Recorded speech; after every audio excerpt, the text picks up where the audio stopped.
This episode of the Gooner Ramble podcast is sponsored by the new app called Bookie. That's BOOKEE. Sign up by using the promo code RAMBLE, deposit and bet £10 and get a free £10 bet. That's Bookie, BOOKEE.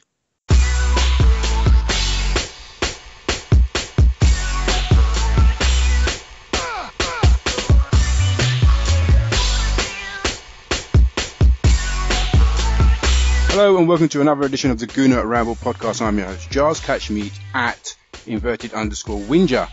Also got regulars Akil at 10 Akil on Twitter. How you doing, mate? You alright? Yeah, very good. Is that a new Twitter handle, Giles? Again, is it? Yes, yet again. Oh, okay. Again. Okay. Yeah. Remind us why it's new, Giles. Moving on swiftly. No, I had an argument with Twitter and I lost again. So Again? Yeah. Again. You know that? Have you ever seen that scene in Simpsons where the hamster and the getting electrocuted and it keeps on going back and back, and I think they've got. You're the hamster, right? I'm the hamster. I'm the hamster. And if you hadn't realised, yes, we've got FK back for another session. How you doing, mate? You good? Yeah, mate, I'm good.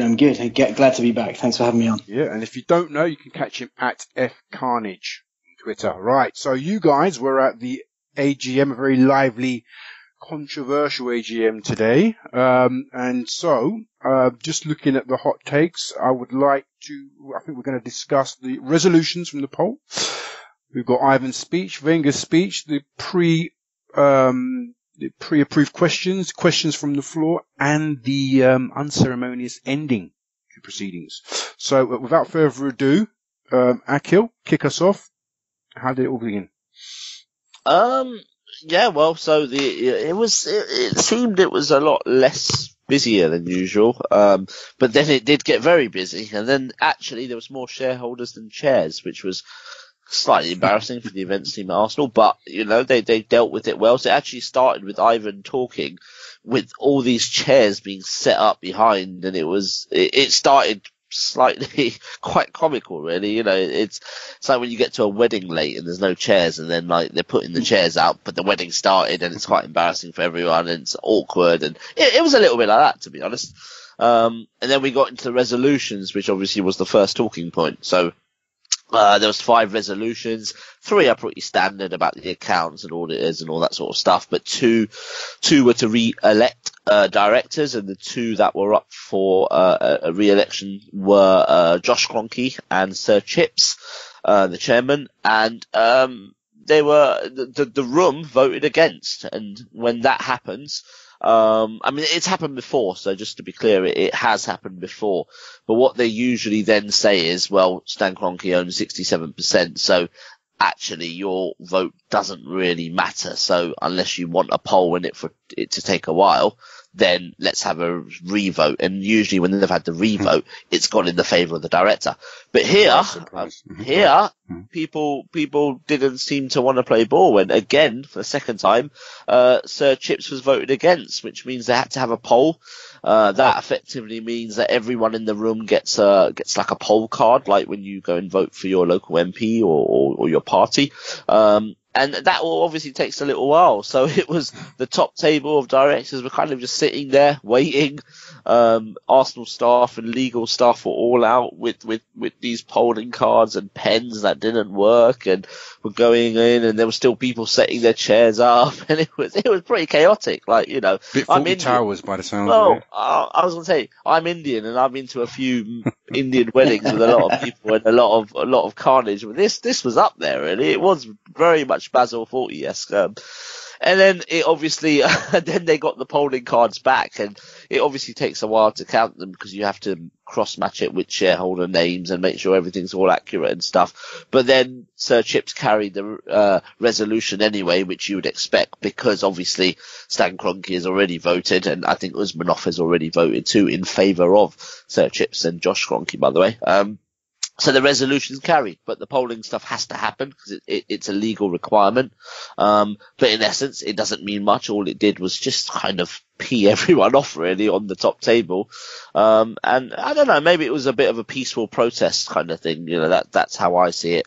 And then the same thing happened for Josh. So, if the top table thought everyone's learned their lesson, well, they were wrong, because same thing happened again. Had the recount again.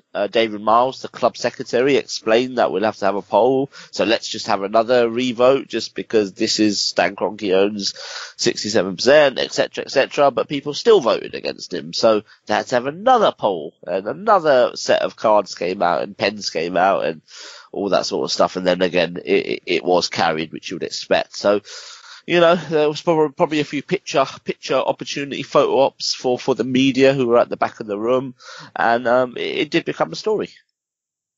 The resolution, it's been carried, but what's your feeling? What was your immediate feeling, FK, as a result of what happened there on that resolution? Look, you have to expect these resolutions to carry. Like Akhil says, it's a formality. It's a part of the process that every AGM would have. And just by sheer rotation, the chairman has to be voted in, and Josh Kroenke, as one of the directors, also has to be voted in. And even though there was a lot of discontent and clear, objection to those two individuals retaining their posts on the floor, given that 97%, I think it was, of the proxies were in favour of re-electing them, actually the motions were going to be carried. So we just went through the whole process, and I had two observations, gents. The first observation, that I think more than anything, even though we haven't changed the dynamics of the board, the royal we and I went as a proxy. I must state that I'm not a shareholder for anybody listening, but the people that were there almost voiced their discontent with the makeup of the board by what happened today. So I think at most, Sir Chips is going to be left quite embarrassed. I think Josh Kroenke is probably sitting there scratching his head, wondering what he's done to piss people off. And, actually it's probably just a natural byproduct of being Stan Kroenke's son. So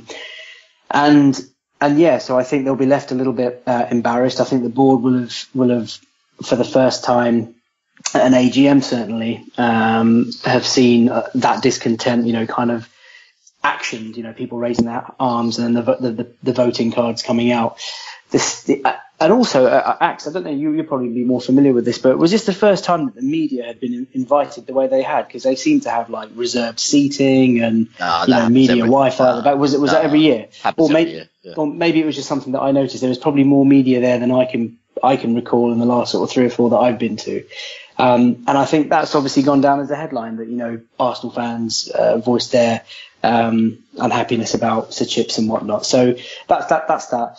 And the second observation that I had was that, the unfortunate, time that was taken in conducting those polls with those cards. Giles, you referred to it as a process. It is a process, but I think that sadly meant that we were allowed sort of less questions at the end.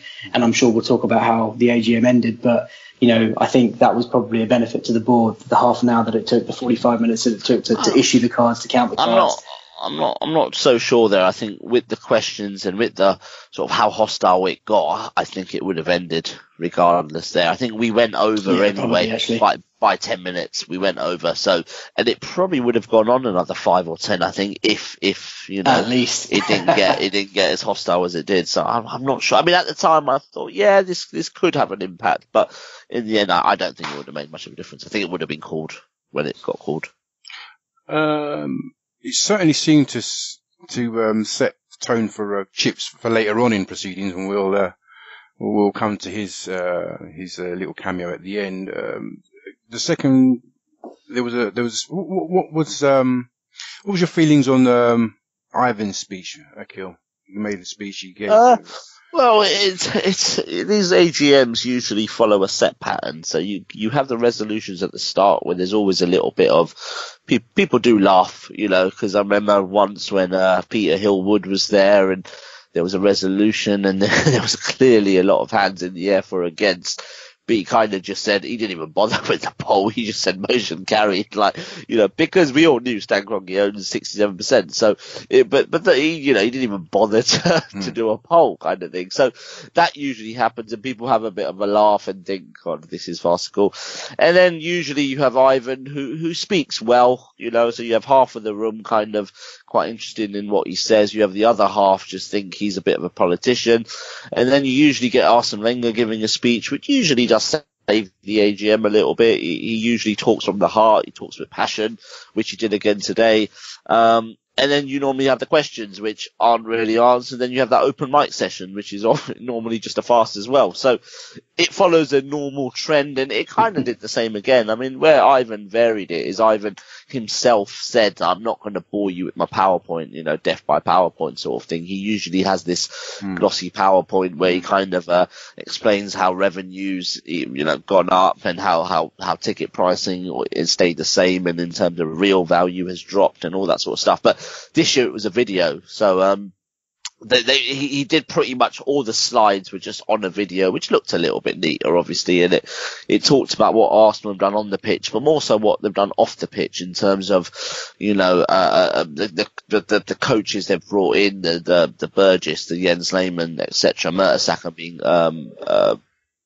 promoted. It talks about staff, how staffing numbers at the football club have increased, stuff they've done in the community, the women's team, the stuff they've done at the Arsenal Foundation and all that sort of stuff. So, there was a video, then it kind of ended, and then that was Ivan done. He did say within this speech, to win the Premier League, we need to do things better than our rivals in every field without putting Arsenal in financial jeopardy, which he said is not an easy thing, but it's our target. Do you feel, looking back over the year, do you feel that we've been doing that, and going forward, do you feel more reassured that we are doing that? I'll come to UFK and then back to Well, going by last season's results in the league, you'd have to say, no, there's something clearly wrong. I think the club did have a very good transfer window this summer. We went out and bought some good players. The coaching setup, there's slight changes. Akil just mentioned, but that Burgess guy coming in and working on, performance management, measurement, etc. The changes are there, but it's way too early to tell. I mean, I guess if you look at this season in isolation, Charles, to lose 3 league games already in such a short space of time, it would suggest that we've just picked up from where we left off last season. So, Gazidis is right in what he says. Technically, if you want to win the league, you have to be better than your rivals. He's absolutely spot on about that. But unfortunately, at the moment, it's not a case of us overtaking them. It's a case of us trying to narrow the gap, because believe me, there seems quite a sizable gap between us and the Manchester Cities and even Chelsea from last season. So I don't think we're quite there yet. I do believe Gazidis when he says that, the club is trying behind the scenes and we are making changes, and all the investment stuff that he talked about, London Colney, Hale End facilities, all the off the pitch stuff that Akil mentioned about our, innovation lab, commercial revenue. Yeah, I mean, this is unprecedented for us, and we're doing things that we've never done before, and we're doing things with our own money. So that's all admirable and very noble. But it's going to take some time for us to kind of take that leap and actually be better than the clubs that you mentioned. So I think there's a bit of a gap. He also mentioned something to do with metrics, football metrics, but he said that we are overperforming for the amount spend. What was your reaction to that? I think I was writing a tweet at the time, actually, so I kind of dozed off a little bit. But he was talking about how to measure performance, and he said, you measure it on, there's a couple of metrics, and obviously the conclusion to that was, one of them was obviously spending. So the conclusion to that was Arsenal have generally overachieved, in terms of spending. And what he means by that is, obviously not the season just gone, but the season before when Leicester won the league, Arsenal was second. Chelsea, Man United, Man City all spent more than Arsenal. So actually Arsenal overachieved by 3 positions there effectively is kind of what he was saying. And then, there is some truth to that, that kind of, for years into comparison as to but is it the right metric to use? At the end of the day, fine, we overachieved, but Leicester absolutely massively overachieved, and that was an opportunity. So there is logic there, but it's just, that's not, you can go to many sports and see, teams that have just, I don't know, been coached better, been more united, I don't know, and have won leagues, have won Champions Leagues or won World Cups even, Portugal, won the last Euros, was it? And they certainly weren't the best team there. So, I mean, it's an argument that you would use if you were Ivan for sure. But it's an argument we look at and think, it's a bit weak maybe. But Axe, sorry, Giles, can I just sort of as a little follow-up, it makes me think why he even went down that road and said what he did, because he was asked about the club's transfer policy, and we were talking about, I think, Gabriel and Perez being disregarded really quickly, and there was talk about Mustafi leaving on deadline day and whatnot. And he talked about the inaccuracies and the incomplete information and the fabrication that people make up in social media. And all of a sudden, he just went in, there is an objective comparing our performance against money spent. And he talked about us being the most consistently overperforming team in the world against that particular measure. But I don't think there was any need to even mention it. And to me, that shows that he's a little bit out of touch with what the fans are thinking in that regard. And do you know what I mean? Like, it's just a case of he could have managed that much better. Had he have just avoided that sentence completely, I don't think anyone would have even talked about that particular question or that particular answer. So I do think he's brought that on himself. And like Akil says, that, if you think about it factually, and actually what he said isn't incorrect, but it's just not what Arsenal fans or shareholders want to hear. So I think that's what the media and social media are having a field day with. Yeah, I mean, there was a few questions there, wasn't it? So the way they do it, it's not, I mean, AGMs have changed over the last few years. So before I remember when I was first questioned up about 5 years ago, and I had to go physically to the mic, tell them who I was, and kind of say my question. Whereas now there's a 3 or 4 grouped together. And I think that was the reason that Perez Mustafi one was only one, Perez and Gabriel and then Mustafi. That was just one question out of about 4 or 5. I think there was a general question about sort of measuring performance and things like that. So I think that's probably why he went into it. Did any of you get a sense of understanding what he meant by a catalyst for change? Was there any sort of, did he touch on anything? Did anything that he said today touch on the catalyst for change thing? Because it seems like we've all got it wrong. We all kind of draw our own conclusions from that term, but it all seems to be quite different from what we envisioned. They're sort of speaking in a group with Ivan after. He did say something about that when he's talking at these kind of forums or when he's talking to fans and things like that, there's always that fear of it's being recorded or it's going to be quoted or it's going to be kind of just sort of, put out there and taken out of context really. And I don't know if he was hinting that was the catalyst for change thing and if it was just said as a bit of a remark. I don't know. But it did seem that he's a bit frustrated with that he can't engage with fans. And he made the point that when he first joined, the first 3 or 4 years, he engaged a lot more with fans. He would attend events and, there used to be Christmas drinks at the club where I remember Ivan used to go around talking to fans and just, kind of off the record a little bit, was that's all kind of stopped now, maybe because there is no such thing as the off the record. So I don't know. I think the catalyst for change thing was, I think he probably regrets saying it a little bit. What the catalyst for change has been, we don't really know. But there was it wasn't mentioned today.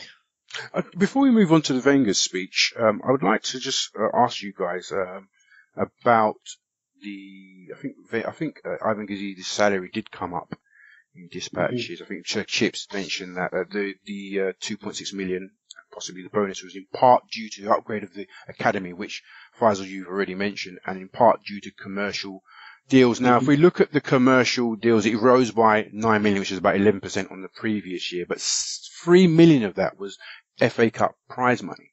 So you're talking about 6 million, which is pretty poor, really. I mean, and we're giving somebody, obviously he's going to get remunerated. He's obviously going to get an uplift in terms of inflation and whatnot, but a bonus as well of nearly $1 million or something like that? 900 and something thousand, I think. When you think about it in those terms, is that really deserving? It was sorry. Go on next. It was a bit more than that. There was a few things. So there's a committee that he's on, and Lord Harris is on, and things like that. And it's he mentioned the training ground. He obviously mentioned the FA Cup as well, but he mentioned things about just other sort of commercial things, about how Ivan's got himself in the UEFA board, and he's now sitting in kind of that boardroom representing Arsenal pretty much. How other football issues that he's gone out with the Premier League and the FA and things like that, and kind of battled Arsenal's corner and things like that. So I kill the cold hard facts are he's been remunerated on the previous year. He's been given an increase in the previous year's work, and that 9 million, 3 million, a third of that has come from the FA Cup. That's the team's performance rather than his performance. Yeah. So, no, I'm just telling you what it's based on. I'm not telling you if it was right or wrong, because what do I know, sort of thing. But yeah. I want to add to that, Giles, if I may. I mean, the chief executive, obviously, of a football club has a very different role to a football manager. And I've seen on Twitter and other platforms that, people often beat Gazidis with the stick of Arsenal finishing fifth in the league. And there's actually only so much that he can do as chief exec. And I think the Chips talked about the Gazidis having deliverable objectives and projects that were, so many stuff off the pitch. So, like Ax mentioned about representing the club on all sorts of boards and committees, delivering the projects like the upgrade projects of Hale End and London Colney. We may scoff at the 6 million or 9 million increase in commercial income, but it's an increase nonetheless. And he focused quite strongly today that, commercial revenues from 2012-13 was something like 60 million, and this year it's almost double that. I know that's a 5-6 year span, but it's going in the right direction. And our, secondary partners, we've got a record number of those in terms of our commercial activity. We've got pre-season tours going on in Australia and China, which is, making the club much more accessible to new fans for us. So we're penetrating new markets. And those are the sorts of things that a chief exec should be doing, in addition to making sure the club is performing on the pitch. And of course, the FA Cup, like you say, contributed to some of that income. But we have to remember that if you just like myself and you guys at work, you probably got your own objectives that somebody sets at the start of the year. And for Ivan Gazidis, his objectives aren't all to do with where Arsenal finish in the league. So if he's ticking the boxes and if he's achieving on a lot of other fronts that maybe you and I and pub attending or match attending fans don't think about. And that's not me being disrespectful to the listener. That's just the way I think. If I'm thinking about football, I'm not thinking about all the off the field stuff that Arsenal do, and we do some amazing stuff off the field. But those are some of his objectives, and as chief exec, he has to achieve those. And to be fair to him, he's probably achieved on the vast majority of that stuff. So, but when you compare it, go on. As I said in the final comment, the thing that Chips also said was, Ivan Gazidis, we think he's fantastic. He's doing a first class job. But he said that his salary and his bonus payments were on par with similar sporting institutions at that level. So again, if you're going somewhere, if you're going into an industry doing a certain job, then you want to be paid market rate. So, Ivan Gazidis' salary is not the biggest problem at Arsenal Football Club. It's not. No, his salary is not. But I mean, the work that he's done. I mean, come on, look. Compare it to Bayern Munich, which he compared to many years ago. Mm-hmm. We're 100 million down in terms of commercial deals. Liverpool, Chelsea, even Tottenham are beginning to really earn, big commercial deals. Now, I understand that obviously in a couple of years we've got the kit deal might be coming up for renewal or expiry or whatever, and we've got the sponsorship deal coming up. But 6 million, FK, 6 million is poor. Yeah, no, I hear you loud and clear. But I think also, like technology, when you do these sponsorship deals, the very next day after you've announced it, it almost becomes, old news, and, it's easier to get bigger deals. I mean, the sponsorship deal, if you look back at what we did with Puma, it's almost laughable. But back then, when we announced it, it was a really big deal. And these things happen in cycles. And yeah, you're right. There's a lot more growth in 6 million. Maybe you could argue that a club the size of Arsenal should be generating more. But, if we're being completely brutally honest, he does seem to be ticking some of the boxes that Arsenal set out to do in terms of off the pitch stuff. And that's probably the vast majority of his objectives. So yeah. I mean, the role of a chief exec in a football club. You talk about commercials. Well, Tom Fox was obviously in charge of commercials before he went to Villa. You're going to see Dick Law move on and things. And it's kind of linked to that catalyst of change sort of thing that actually, perhaps, I'm not saying he's doing this, but perhaps he is or wants to build a new team around him, to long term replace those, Dick Laws and Tom Foxes of the world. And potentially we are seeing a little bit of a plateau there because potentially we haven't got the right people in the right jobs at the moment. But, I think, just looking at that AGM today, I think without him there, it would have been a complete and utter farce. In a way, I think people went back thinking, well, we may not particularly like him, or we may think he's a bit of a politician, but actually, I'm kind of glad he is there. And actually, maybe when looking ahead, they're thinking, people have said this to me, that actually, when Arsene Wenger does actually move on, potentially Ivan Gazidis has got a massive role at this football club to reshape it and maybe shape it the way he wants. Because at the moment, he's kind of in the middle of quite a stubborn manager and an owner who's kind of maybe set in his ways as well. You can say the manager is too, but is quite distant. So can he really make those changes he wants to make? I'm not sure he can at the moment, but time will tell. But I think if managed right and given the right role and having the right team around him, I do think he can be an excellent chief exec. I just think maybe, I don't know, all's not right in that boardroom, and I think we saw that with the Wenger decision last end of last season. FK, Wenger's speech, he spoke about values and traditions and whatnot, but apparently this was extra special in a way. I mean, he spoke about it in the press and the media before, but what was different about this that made someone like Darren Arsenal stand up and applaud him for that speech? Again, for anybody who doesn't yet know, obviously I'm a very big fan of Wenger, and I was obviously very happy to see him today. But in terms of his speech, I mean, it's stuff that we have heard before. Largely speaking, he opened by talking about how he's so happy to be obviously the Arsenal manager, and it's his 21st time that he was doing it, and he understood that there was some conflict within the room, and he said, it's difficult to please fans, and today's an example of that. He said that he spends, 99%, 100% of the time, or whatever it was, of trying to keep fans happy with the style of play and the values of the club. And he talked about, people have quickly forgotten now in football about the past and the future. It's all about the present. It's always about success, and it's just that, the culture that we've got. And the weight of the present, I think, was the right phrase. Alex, correct me if I'm wrong. It was the weight of the present is heavy, that every game brings, some sort of outrage or some sort of hype. There's always some sort of a feeling or emotional attachment with every result nowadays, it's under the microscope more than ever before. He says that he's grateful to be at Arsenal Football Club, and the values that are a part of the club are so close to his heart, and he feels obliged to almost sort of protect those values. And then he kind of focused on the commitment. He says, I'm committed to the club, and let me assure you, my hunger, my desire to be successful is stronger than ever before. Stuff that you're probably thinking even now, whilst I'm, rattling these points off to you, that it's stuff that you've all heard before. And then he closed at the end, sort of saying that my hunger and desire are stronger than ever. He talks about, I think his last line was, whatever happens to me, one day in future, I will always love this club so much. And that's how he kind of closed. And then, as you say, people were clapping. And I noticed it was quite a long round of applause. And you had one or two people standing up and standing ovation. Like you say, Darren got up and clapped, which was a nice touch.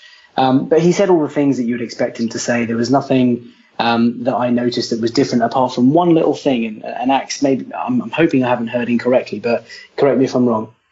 He did say that going forward, he will review his future on a yearly basis with the board. And we all know that he's got a 2-year contract. So I don't know whether that means they'll even next summer they'll sit down and think, right, how have things gone? What are the likelihoods of doing something special next season? Do you want to stay? And I heard rumours that he had like a get out clause after a year. I don't know if that's true, but I wonder if that's what he was alluding to. So that was quite different. But other than that, Giles, I mean, it was fairly standard Wenger. He came across as very sincere. He took the mic and he owned the floor. Everybody was listening. I don't think he was heckled at one point. He talked about when we were talking about the past and the future, he talked about how Aston Villa were a giant club and they'd won the European Cup, and look at them now type thing. In the Championship, it's so difficult to kind of predict. And would you consider them a contender for the European Cup? No, you wouldn't. And then somebody kind of shouted, well, at least they won the European Cup. And you know what? The heckling point, it's a fair point. Aston Villa have won the European Cup. Arsenal haven't. Fine. Arsene Wenger's only been responsible for the last 21 years. We get that. But I thought that was, it's disrespectful. There's no need to shout stuff like that. You've got the manager of a football club trying to address you. He, like I said, he's very sincere. He came across as a very honest guy. You can tell that he loves the club, and you would expect him to love the club because he's spent a third of his life with us. And it's just the way it is. So, yeah, it was a nice touch. It was just good to see him. So I thought it was a good form. Axe? Yeah, I thought it was different to previous years, actually. I didn't think it was the same. I thought it was actually quite different. He normally does start off with a bit of an icebreaker, and he did that again. He said, thank you for allowing me to talk to you for the 21st time. I think in previous years he said, thanks for the opportunity to talk to you directly and not through the media, because sometimes they do change things. He's always started with a bit of a joke. And he said that I kind of just want to talk about how football's changed and how I see football now. So it wasn't it was more about his opinion. And yeah, he said that the present is much heavier in terms of people do forget the past quickly. And for me, I'm pretty sure he was basically saying that we beat Chelsea at Wembley a few months, because he said this in other talks and press conferences, but we beat Chelsea a few months ago, and actually that's the past now. People have kind of forgotten about that. It was such a magical day, but yet really it doesn't actually matter anymore, and I guess you look around football and you think, well, four months after Leicester won the league, Ranieri got sacked and Mahrez wanted to leave and Kante had gone, and you would think, yeah, well, at the time it was great, but actually 4 or 5 months on, the present is heavier kind of thing. So I think that's kind of what he alluded to. And then in terms of the reviewing his own performance, he actually said that, he wants to be better every day. Obviously you would argue that, well, he was a title winner and he won cups every other year in his early days, so it's kind of gone the other way. But, he said that he does review his performance every year. I don't think it was a particular, he wasn't making a point that he'll review it this year. I think he said he reviews it every year with his board. So I think that was kind of just, it was more of a passing point really. And I think he does that every year. But he talked about the traditions of the club and things like that, which I don't think he's talked about too much in detail. He's always talked about his commitment, and he's always quick to say about his commitment. He's always quick to say about his priorities, and he's quick to say about, being proud of the club. But he went back in history a little bit and talked about kind of the traditions of the club a little bit more, and talked about the earlier years before he was even manager. And I don't know, it just sounded like, someone who really appreciates that he's here, and he knows he's under pressure, and he knows that fans want him out kind of thing. But I mean, what you always get in these kind of, certainly the AGM, and maybe it's just because you've had the likes of Chips and Peter Hillwood before him that have just caused such a scene that anything Wenger says sounds great. But he does speak well. He doesn't have any notes there, so he's not reading like from a page. He's kind of looking at the audience. He's making eye contact with people. And, generally, when we've done feedback and surveys with the AST, in the last year or so, the majority have wanted Arsene Wenger to leave, but there's been a lot of respect there.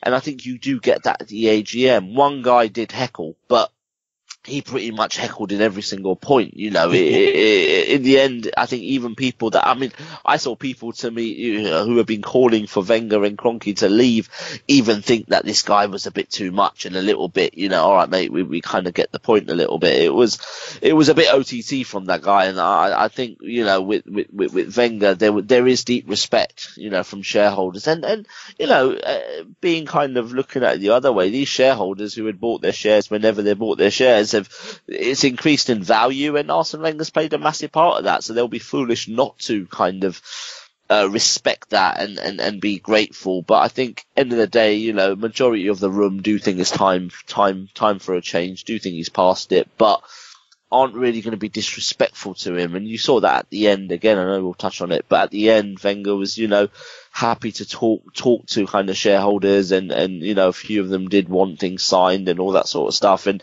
the only reason why he actually had to leave was he had the press conference with Swansea, and he had all the journos waiting, so he kind of got ushered down a little bit. But he was kind of happy to talk, and he always is. We could talk about Wenger for a lot longer, but we've got to move it on. Let's go to the questions, both pre-approved and the questions from the floor. Axe, take us through. So the key points of this and this part of the. So again, as I mentioned before, the format has changed a little bit from 6-7 years ago to people being able to say their question out. It's now on a screen. When it was on a screen, they used to group maybe 2 questions at most together, maximum 3. But today you got 4, 5, 6 grouped together, and that then meant the answer was a bit longer, but potentially you didn't answer 5 or 6 questions in one. You kind of answered it as a general point. Not much really was answered. My personal question was on about ticket pricing. It's been my question for the last 6 or 7 years. I want football to be more affordable. I want people to be able to take their families and be able to afford it with ease. And I asked if there's going to be a rise, if there's going to be a freeze, all that sort of stuff. And with broadcasting money going up and up and up, do fans need to pay more? And Ivan said that they need to reach a balance, and told us about the kind of the freezes and all that kind of stuff, 3 and 11 year rise or whatever, but no decisions made. But all the other questions, it was very similar, things about Arsene Wenger's contract, if they handled it well, and he kind of he never once said they did handle it well, which I think was quite fitting. I think there's an acknowledgement on that board, and Arsene Wenger himself has said that they didn't handle it too well. Other questions asked, there was a bit about commercials. There were, which again, I don't know if it was particularly answered. There was a lot of kind of, there's a lot of things that they wanted they say they do that they can't really talk about. And again, the transfers, we talked about it before, there was questions about that. And again, Ivan said that, that he said that I'm in a room where everything's quite open, and we do have all the information, where sometimes maybe you guys are in a place where you get the wrong information, because obviously you get it from the press, and it's quite an emotive thing and things like that. But really, the questions were quite underwhelming, really. There wasn't really much. And then when we got to the open-ended question, there was just a queue formed. And this is always, it's always interesting, because they've had kind of people going around with mics. It's usually a lot more control, but as soon as they said they've got time for a few questions, people just got up and started queuing at the mic. And one question in particular that was interesting was asking Stan Kroenke to speak. So it was just about, he's here, shareholders are here.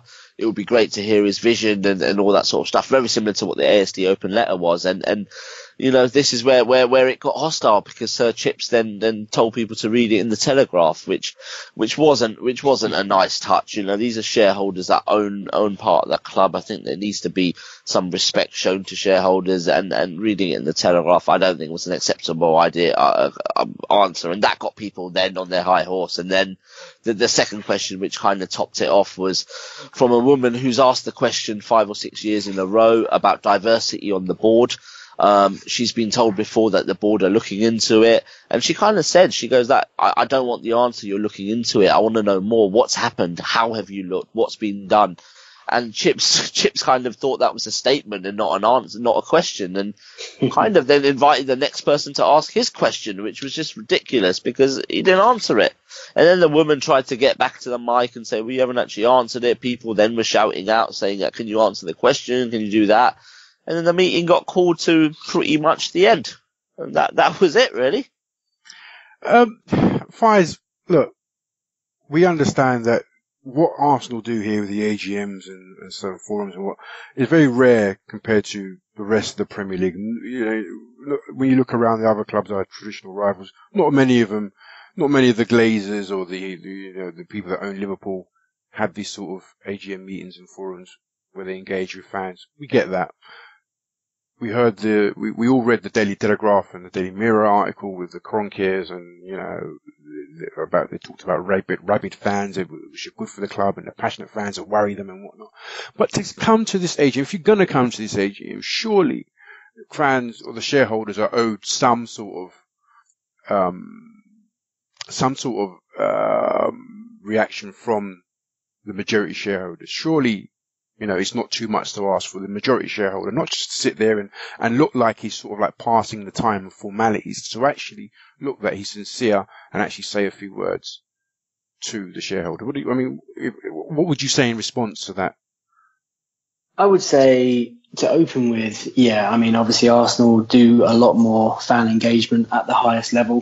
Question and answer sessions with Ivan Gazidis at various points of the year, the Christmas party thing that they do, and the end of season supporters events. They're all very good, very touchy-feely. They also tick a box, but they do reach out to supporters. And the AGM, if you're a PLC, you have to do an AGM with your shareholders. You're legally bound to doing one.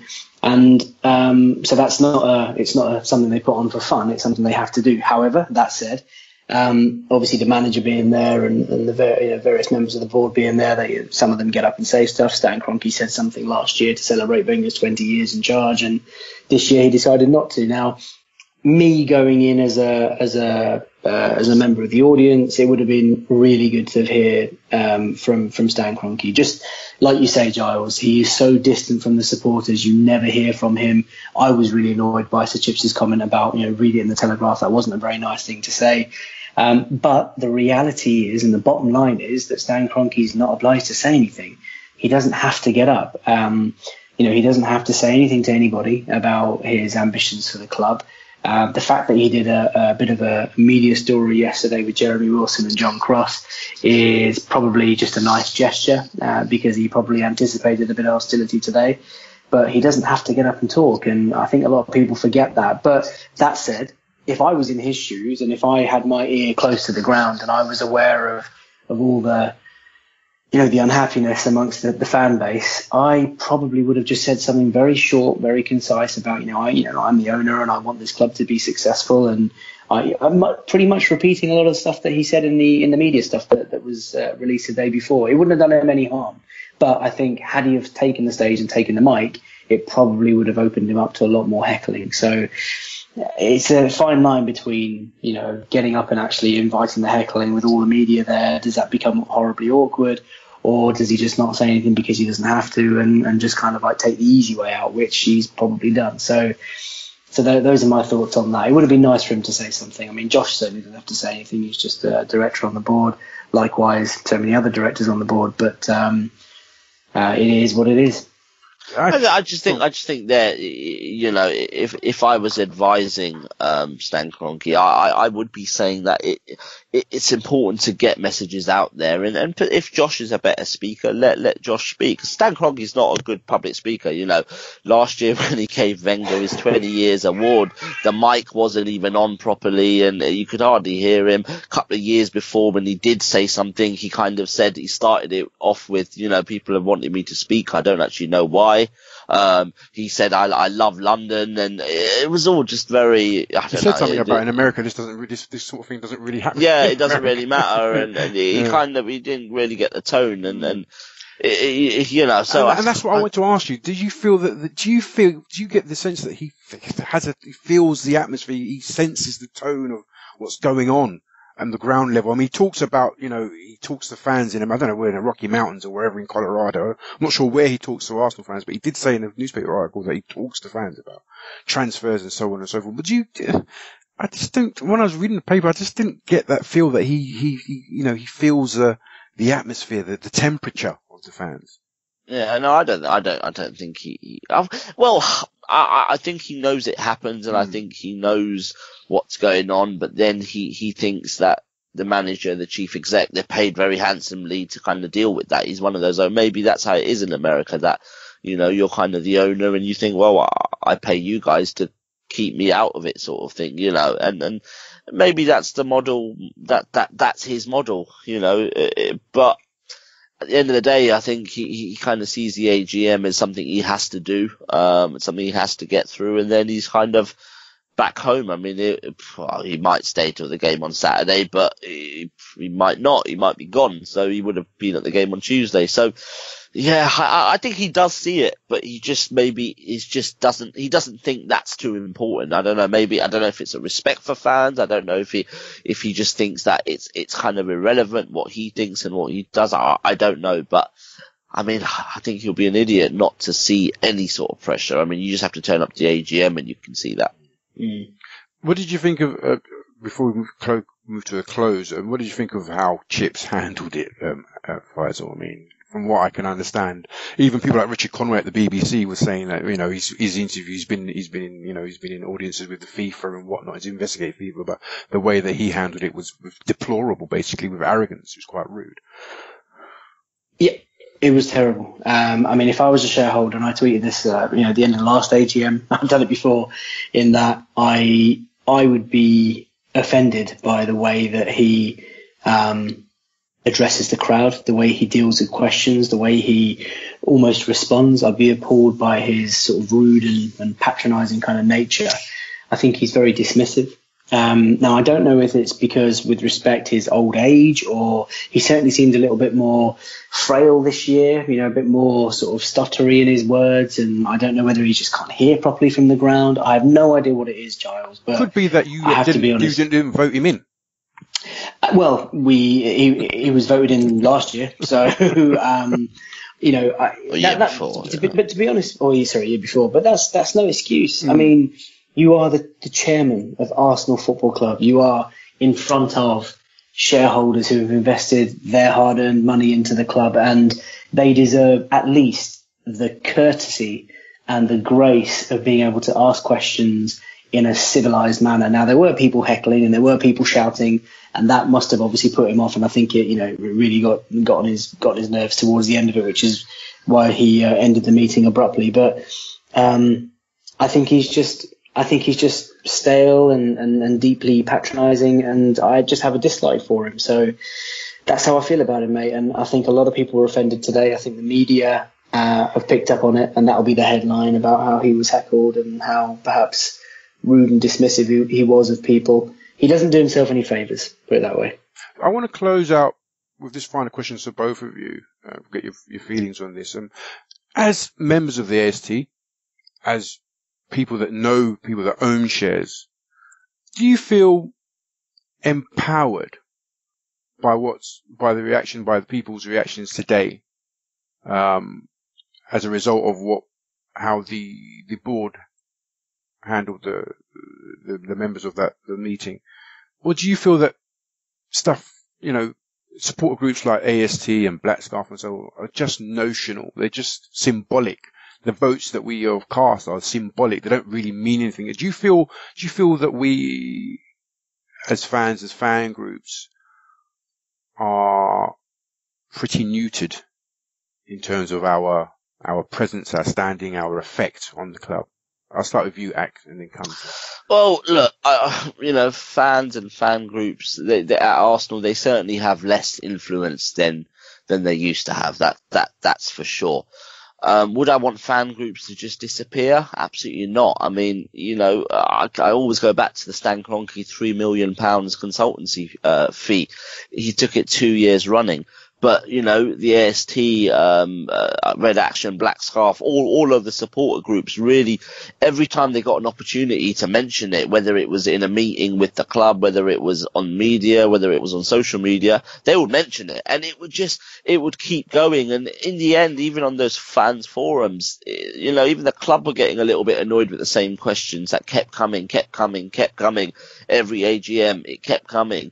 And then 2 years later, the fee was dropped, because maybe Stan Kroenke thought, it's not worth the hassle. Or maybe he thought a bit of PR here, it might do me a favour. People might actually, start to like me, which obviously went wrong, which didn't happen. But, and that was because of fan pressure. Do we think that if no one said anything, he would have stopped taking that 3 million? I don't. I mean, why would you? If someone's not questioning you taking some money for or charging something and no one said anything, you're going to keep doing it. So end of the day, it does make a little bit of difference. I think another example recently, Christmas Eve football.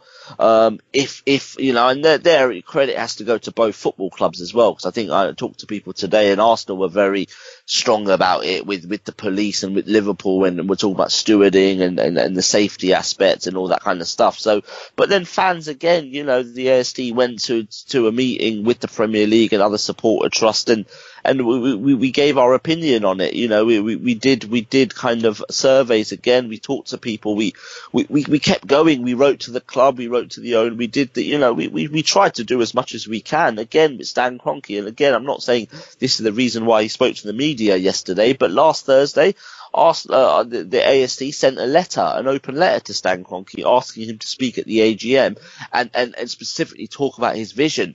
If you notice in the pieces yesterday, the word vision was mentioned a few times. He didn't actually say what the vision was or how to achieve the vision of winning leagues, but he did talk about the vision. Now, has that had effect? Would he have done it anyway? Maybe, probably even. But the fact that we're there, we just keep pestering them a little bit. We're at the end of the meeting, we're talking to Ivan and we're asking him questions, and we're reminding them that we're there. I mean, someone on Twitter suggested to me what would be more powerful was no one turns up and they will be embarrassed. And I don't see that. I think they would actually think, oh, this is great, isn't it? No one's turned up. This is really easy. Let's just put Josh back on the board and put Chips back on the board and happy days. You know, let's get on with the rest of our day. Whereas they do have to, if you looked at Chips's face during the questions at the end, he had a face of thunder. He was uncomfortable. Stan Kroenke was uncomfortable. The only person really that looks very comfortable, apart from maybe Arsene, because he knows how to handle, is Ken Fryer. Because of Ken Fryer's legendary status at our football club, no one's ever going to say a bad word about Ken Fryer. But everyone else looks pretty nervous and just thinks, you can tell that they just want this day to be done.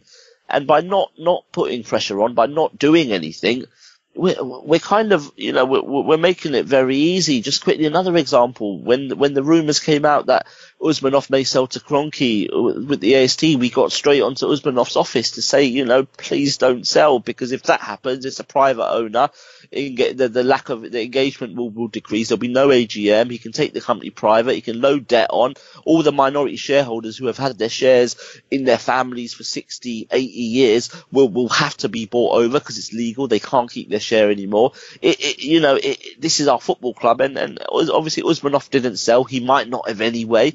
But in his board, he did mention the Arsenal Supporters Trust campaign. And again, you know, all these things might have happened anyway. I'm not trying to say, you know, give AST credit for this. I'm not at all. But what I'm saying is that if fans don't speak up, then really what's the point? You know, then we go to games, we accept everything that happens, we and we kind of just, we take it, and we can't do that. And that's even on the pitch, you know, when if we lost a game and we haven't performed and people boo at the end, I've got no problem with that. I mean, I'm not really a booer, but I've got no problem with that. You pay a lot of money, you're telling the club what you think of that performance. There's nothing wrong with that. And you know, there was booing at the AGM because people weren't happy with the performance of the AGM. People applauded Wenger because they thought the speech was very good. I mean, if fans don't have a voice, we must all just pack up and go home. Right. Axe has made some pretty salient points about, you know, stuff that people at AST do. Some people might look at that and say that's kind of like a white collar action. Some people might say we need to be more blue collar in our affirmative action, Faisal. What do you say to people that say, look, you know, okay, you know, we've spoken to them, you know, we've tried via the pen, now we need to try another angle to get our point across. What would you say to people that really want to take more affirmative action in terms of getting the media's ear or the club's ear? Well, it depends on what action. Well, it depends on what action you mean to get the attention. I mean, I'm all for people always backing their passion, and if you believe in something, you've got to fight for it. I think I would echo Akel's comments about the supporters groups. We absolutely need them to continue in existence, and it's a bit of a shame that we've got so many doing so many different things. It'd be nice if we had maybe just one or two groups where power was, you know, in more volume. But like Alex says, it's sometimes nice to see all the supporter groups kind of get back together behind initiatives. But about, like you say, you know, you've tried the formal, the professional, if you like, approach by writing and attending meetings and all that type of stuff. And if you're talking about protests and marches and strikes by not turning up to games and whatnot, then you've got to do what you've got to do. If you believe in something strongly enough, you've absolutely got to fight it. But I'm just not sure how much attention would be paid to people not turning up to games. I don't think that's possible. People will always turn up to games. It's such a powerful thing. Protests, we've had protests before. Some work, some don't. I certainly don't want to see that stop, Giles. So, people have to keep doing it. If they believe in it, you've got to fight for it, 100%. Yeah, indeed. Okay, I want to wrap it up there. We could carry on for a long time, but we've all got. So I think we're all exhausted by today's event. I want to thank both Akhil and Faisal for coming on and sharing their review of the events of today. Thank you, guys. Yeah. Thank you, Joe. It's a pleasure, mate. No problem. Just to close. I mean, I did a bit of Sky Sports after, me, like to get my face out there. Attention seeker. And media whore. Yeah. Yeah. Brand management 101. Yeah. One of the questions, was that sort of Stan has now said that he's always said in the press yesterday he's not going to sell. He wants it in his family for generations. So what now? What's the best scenario? And I kind of thought about that and thought, well, if I could speak to Stan, my message would be let the fans help you.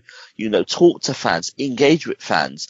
If fans see you care, if fans see you backing the club, you supporting the club in terms of financially, and you holding the manager accountable for decisions, and you getting involved a lot more, then people will then maybe, slowly but surely maybe start to think, well, actually, if we're winning football matches and we're winning trophies, then what's the problem here?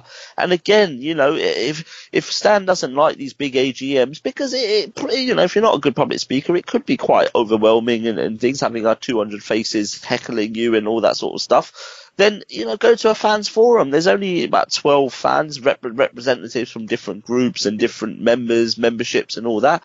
Go to a forum, speak to 12 people where it's going to be a little bit lighter, where you've got Gunella and Gazidis with you. So there's a little Mark Brindle and Alan Francis and all those people that are with you. So the odds are a bit more even. Go talk to fans, see what they think, see why people are upset, and just let fans help you. And the club today, just to conclude here, that Arsene Wenger, and I think maybe even Ivan said that we to succeed, and Wenger said it a few times, to succeed we need to be united and we want to be together. Well, if you're not going to engage with the fans, then how can we be together? It's all very much, it's the fans' fault, and it's the fans protesting, and it's the AST making noise, and it's Black Scarf doing this, and it's people booing in stadiums and things like that. But end of the day, if you're not engaging with those fans, how can we be united? So I think it's potentially time for the club to think, okay, you know what, actually,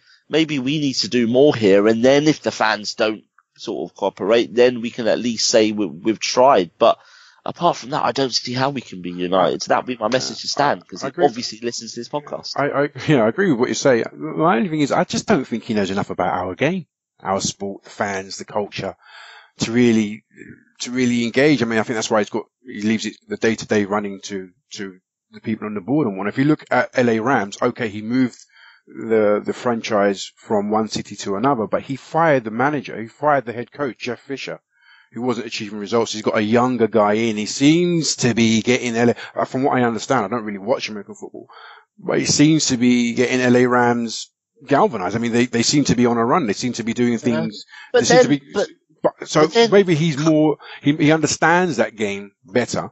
But then just maybe be honest about it and say that, he wants Arsenal to succeed, but he hasn't got that knowledge. So make some appointments on that board, get some football brains in there, get, maybe not him, but get someone like Bob Wilson on there, someone who's respected, someone who people like, a legend of this football club, someone who's worked in football, worked on TV, knows the game. I'm not saying him, but that was the first example that came to my head.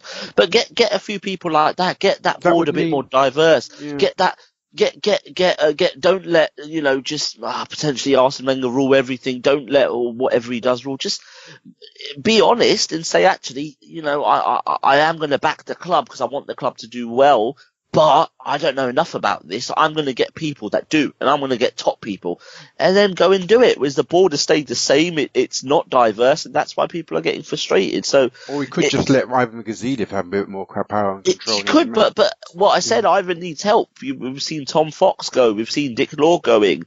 You know, those kind of, have they been replaced? Yeah, there was someone that came in for contracts. Was he from the Team Sky or whatever? Yeah. So yeah, maybe there is a bit of that, but that guy won't be on the board. So potentially, maybe are they too junior? Maybe there needs to be more senior people in there to help out. You know, we want to attract the best players, but maybe we have to attract the best people in the boardroom too. Okay. I think it's a good point to leave it. Once again, thank you both for coming on. I hope the people that listen to this podcast get something out of it. Just to say that there will be a minutes update from the AGM on the ASD website either tonight or tomorrow, which has been written by Tim Stillman. It's already up. Yeah, it's already up. Okay, fine. Well, no, members have got it. I'm not sure if it's on the website yet, but cool. Yeah. All righty then. All right, so that's been a Good Around podcast. I've been your host, Giles. Thanks for listening, and up your Arsenal. Up the Arsenal. This episode of the Gooner Ramble podcast is sponsored by the new app called Bookie. That's BOOKEE. Sign up by using the promo code RAMBLE, deposit and bet £10 and get a free £10 bet. That's Bookie, BOOKEE.